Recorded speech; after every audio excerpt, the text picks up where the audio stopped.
most of the Western Cape's municipalities. That's according to ENCA's predictions. At around 5 p.m., the DA was leading with 51.8% to the ANC's 22.6%. Our reporter Aisha Ismail joins me now from Cape Town. Now for more. Aisha, very good evening. Good to see you. Any changes yet to, the numbers I've just read out now? We know, obviously Western Cape being the DA stronghold. Well, we're still waiting for the Cape Metro results to come in as well as George. But as you said earlier, the DA is set to extend its stay in the city to 20 years. Now, this is unprecedented for an opposition party in democratic South Africa. But of course, if one looks at the numbers, the DA and the ANC have lost supporters. What is interesting to note, though, if one looks at the Good Party as well as the Cape Coloured Congress, these are two new parties, the Good Party led by Patricia de Lille and the Cape Coloured Congress led by Fadil Adams, a little known political party, as I said, a new party doing significantly well.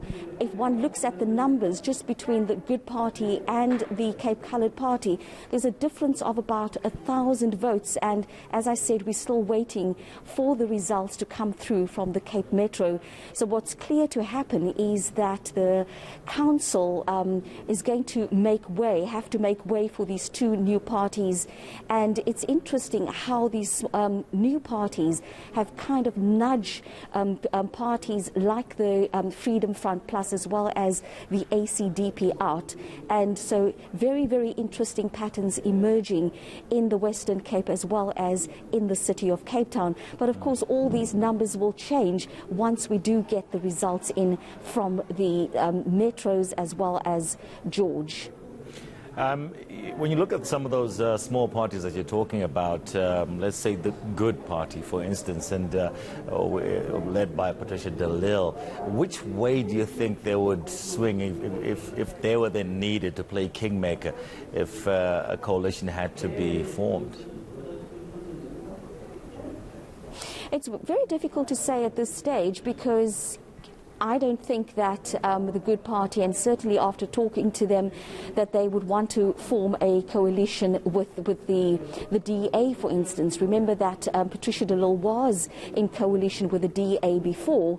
What I do know is that remember, it was also the Democratic Alliance who asked people not to vote for the smaller parties, saying that they would be wasting their vote if they were to vote for the smaller parties.